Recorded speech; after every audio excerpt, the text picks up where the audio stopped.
personally stand in the levels of matter. When one remains insolent to a fact of such magnitude, there are sure to be repercussions.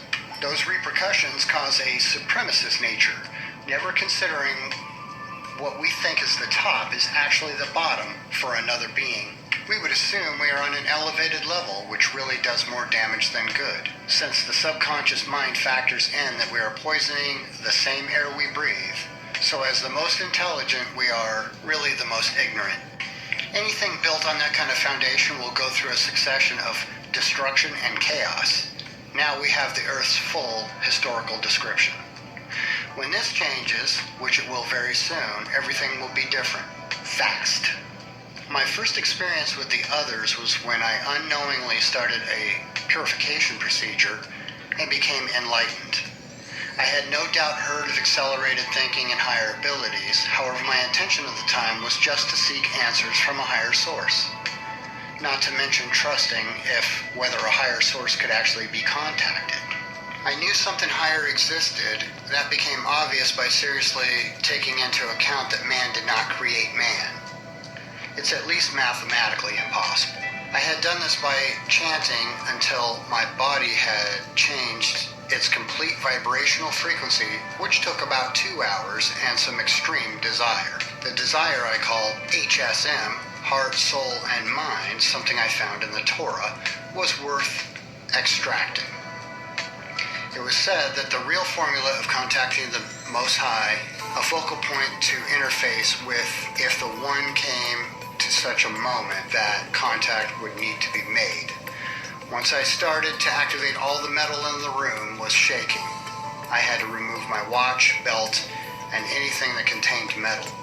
I had no idea this was going to be the outcome, and the energy was far more than I anticipated.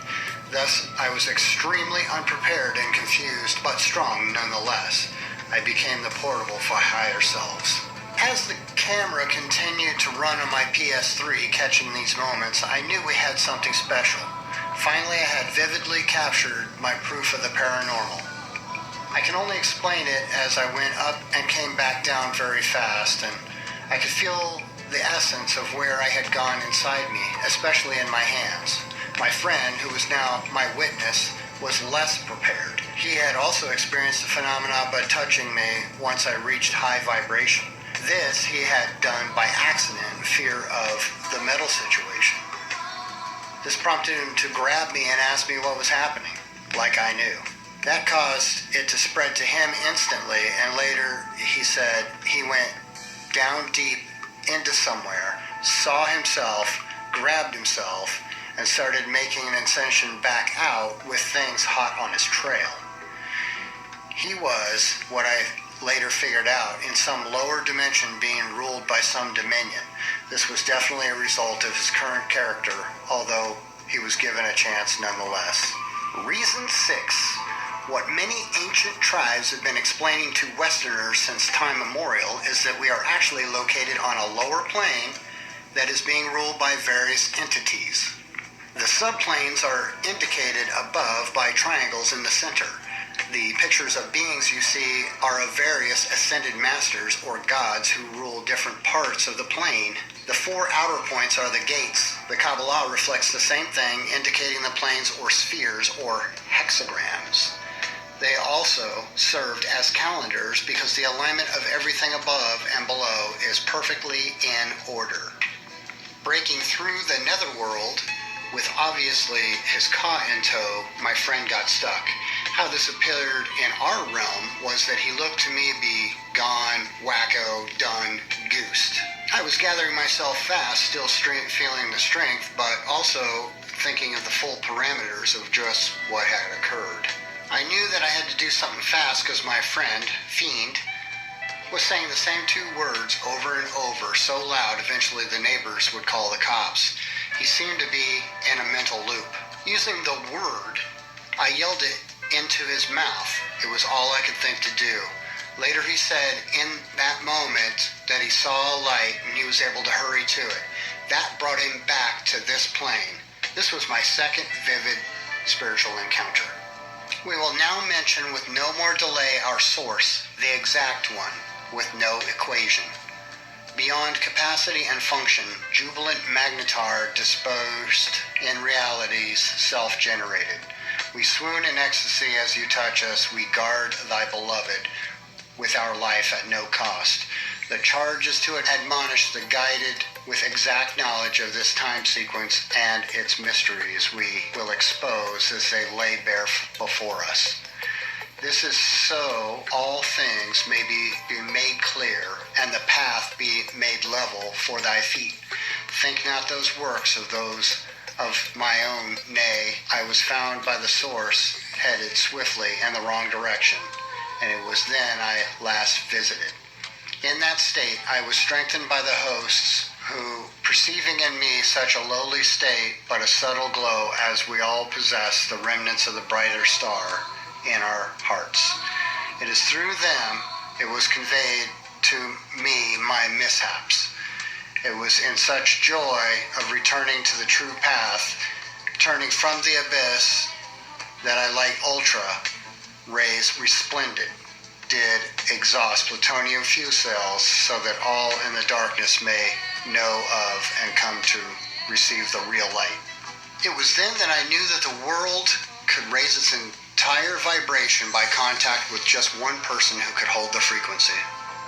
The voice that entered the inside of my head after the charge started to tell me things that I had never read or seen before. I also felt activation of opposite hemisphere of my brain, which came first as a separate voice with a mind of its own. At first I thought I had gone crazy or had broken something in my brain. As I settled down, I realized it was my other half, so excited to be finally heard. I spent weeks on Google checking the information after it was made known to me, and I was fascinated with such a breakthrough, as everything that had been spoken into my mind was accurate, not to mention the hidden things it had revealed. For me, at that moment, I knew there was something they were not telling us. This should be the first subject in school. I imagined how much the encounter would enliven the youth. This is what we wanted.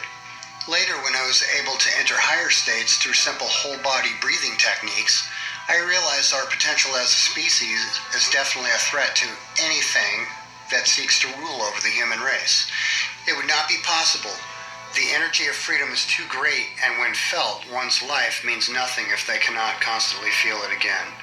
If humans were to unlock their true self, thus broadcasting a higher signal or frequency that would permeate the globe, it would merely burn holes in the nets and the webs created to surround our atmosphere. Atmosphere. That's what's keeping us trapped within. They admit the eye can see thousands of miles when there's no atmosphere. This is another phenomena they recorded when in space. This is the time. One is now free to feel and receive the truth from the thin air, which contains a stream of information of now, past, future, and most valuably, who we are. Who we really are is the biggest secret, period.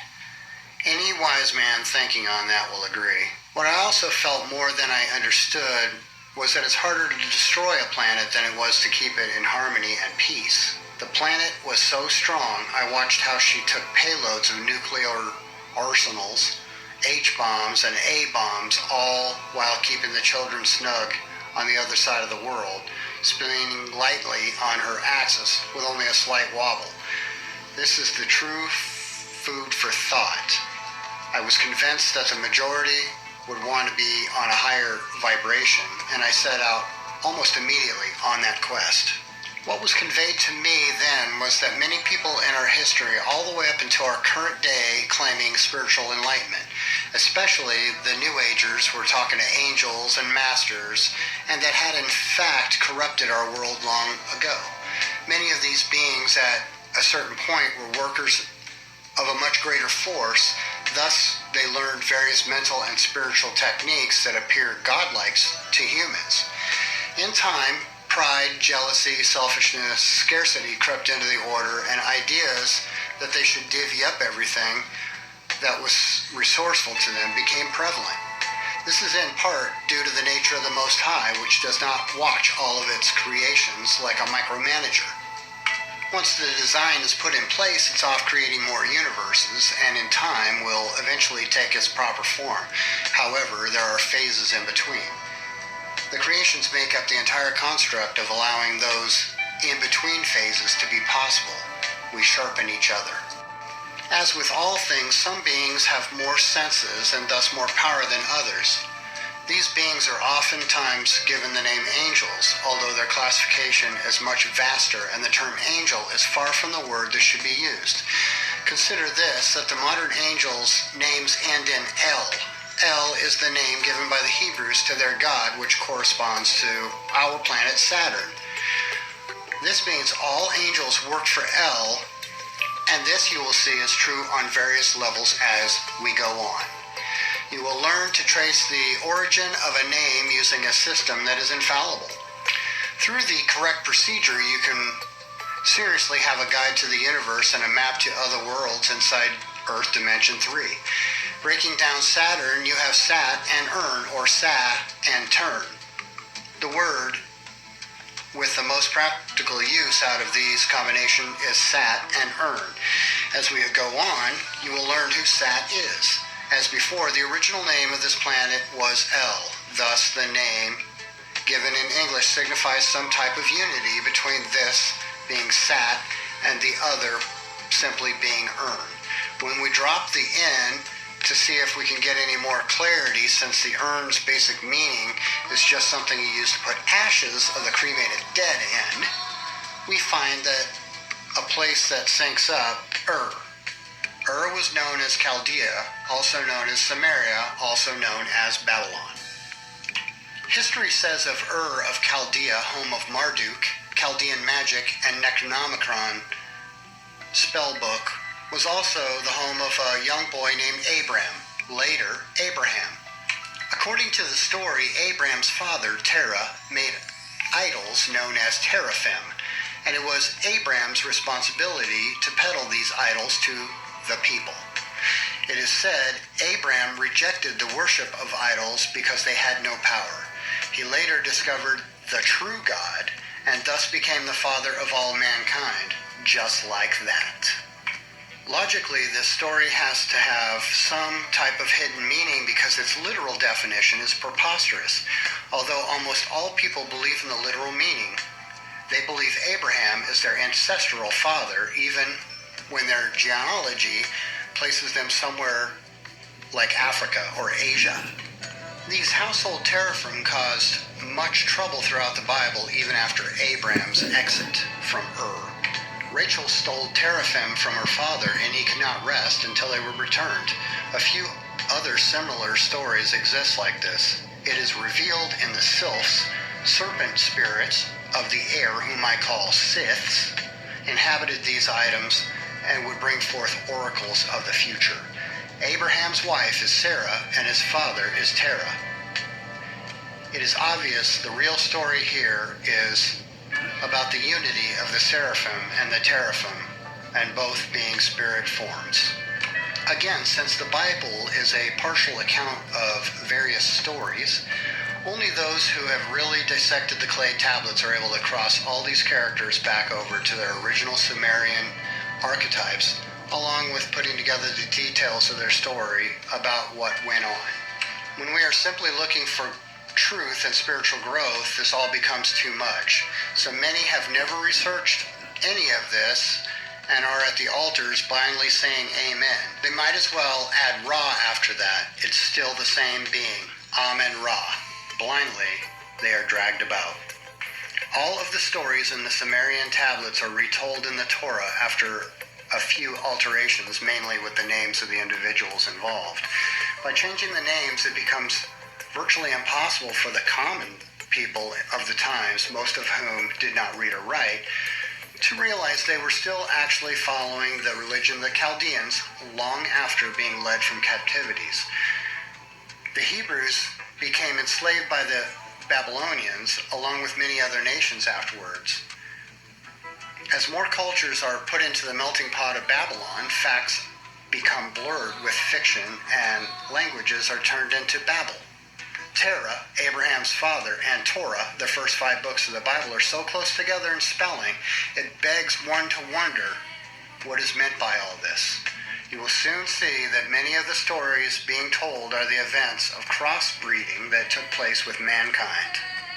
Amazingly, many ancient nations such as the Phoenicians had no written language or culture of their own. Instead, they borrowed from everyone they conquered. They altered the original cultures and the languages of these people, saying that they were perfecting them. What audacity!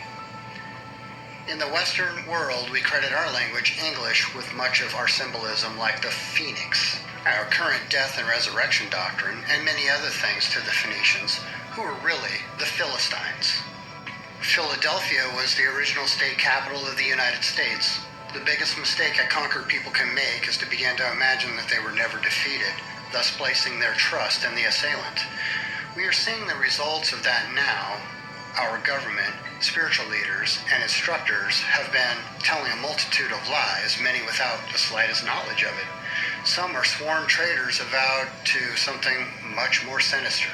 We mistakenly have to trust the same system that once brutally annihilated everything that had its own will so they could indoctrinate their falsehood.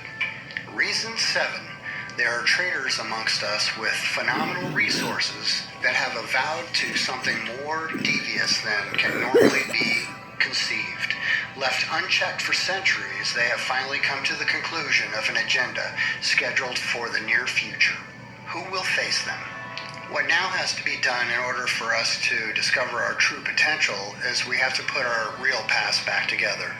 During the times pharaohs, czars, kings, and shahs despoiled the lands, they found it most important to alter the history, culture, and language of the people they conquered. This is how they gained monopoly over social and spiritual power, the later being the controller of the former. Most of these factions served the unseen hand far back in our history, so they generally have the same agenda. Removing a person's spiritual belief in themselves leaves them powerless. All of the mysticism has effect based on the belief of the wielder of such power. In ancient times, many had such exemplary belief in their internal power, symbols and talismans, they were difficult to conquer, much less indoctrinate. The tyrants of ancient times sent entire armies to subdue them, and often entire armies were laid to waste. Many eluded those armies by going underground, deep into the mountains, and some left this dimension. After all, what does killing mind-controlled soldiers really solve? The greatest adversary to the human race has been the human race. No matter how much evidence we find for links, devils, aliens, spirits, and various other life forms to the corrosion of our natural state, in all of these stories you will find human traitors that gave them access to our inner circles.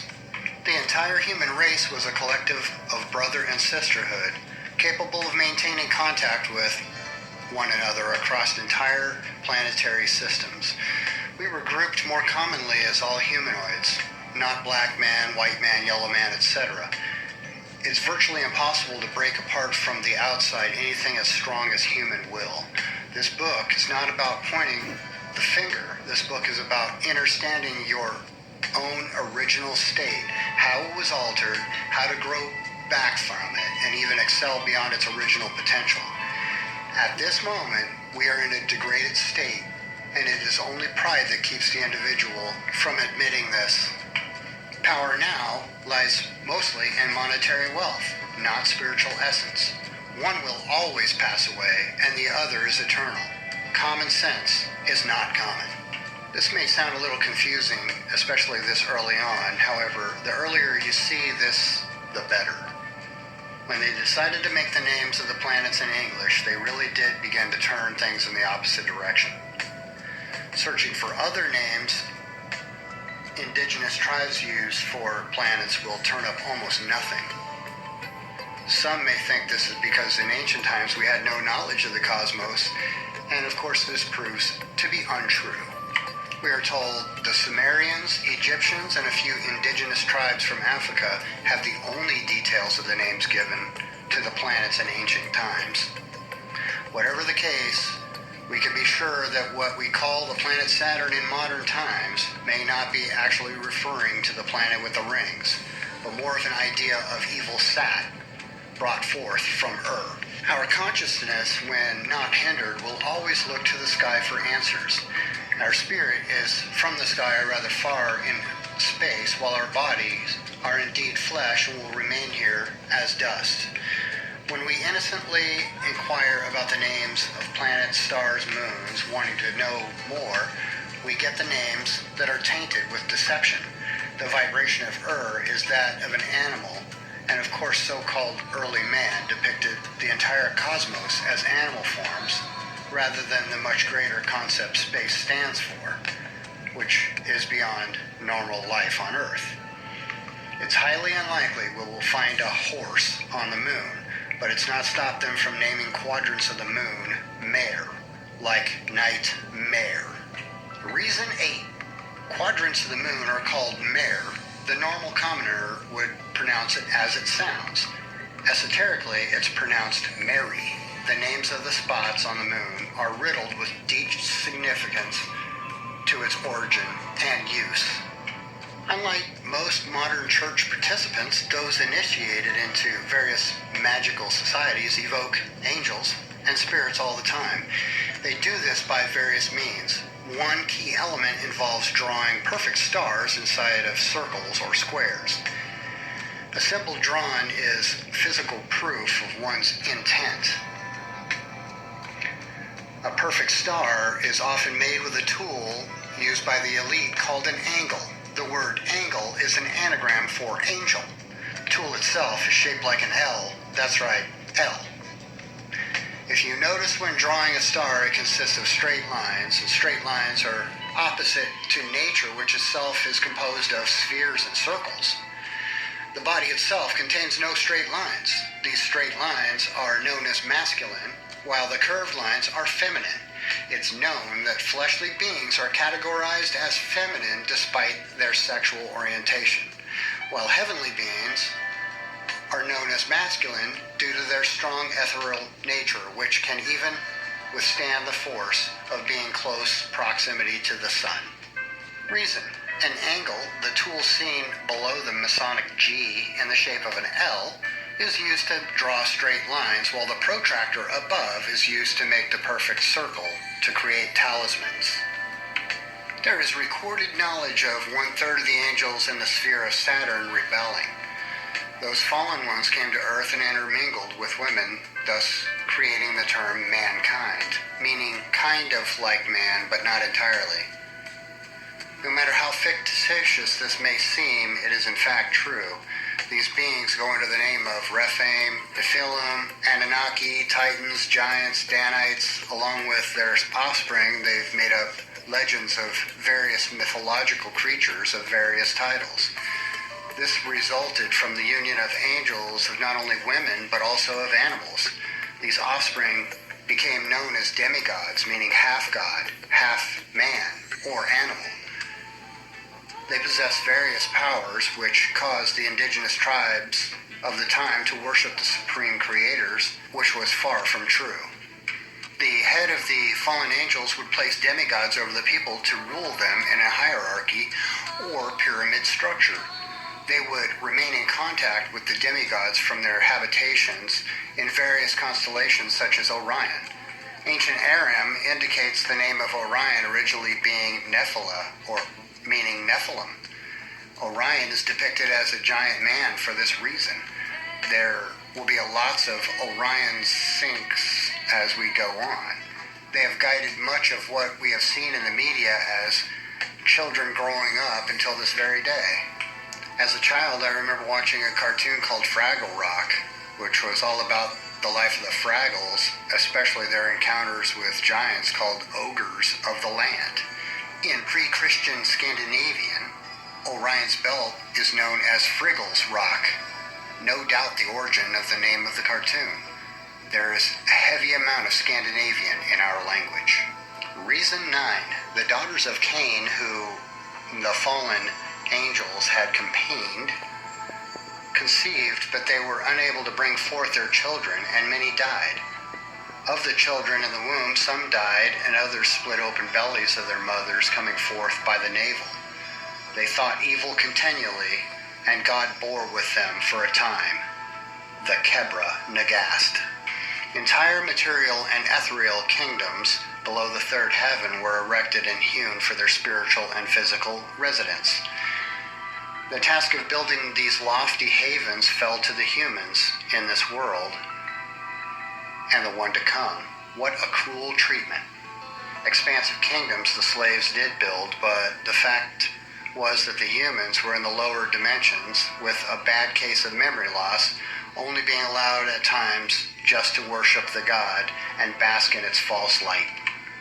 Those were the favored ones. The other ones lived much worse than when truly alive in unity with the Most High. Thus, these lower planes became known as Netherworld, Arulu, Amenti, Demat, Elysium, Sheol, Hades, Oz, the Matrix, Imperishable Devachanic Plane, Malkuth, Maya, Lemura, a place where injustice was allowed to rule through Igigi, Neters, Balaam, Valkyries, Mares, and Manes for a time, since everything has its place in contrast. Reason 10. Man has been the constructor for these gods, building them high places so they may enjoy. What the humans may have gotten in return are lifetimes of being a servant with little reward. Their structures are always placed on ley lines to control the energy in the area. In order for many regions to be free, some building must be removed from the ley lines. They are binding the energy of freedom and suppressing clear thought. In history, when structures bind the ley lines for too long, cataclysms occur and shake everything off of them.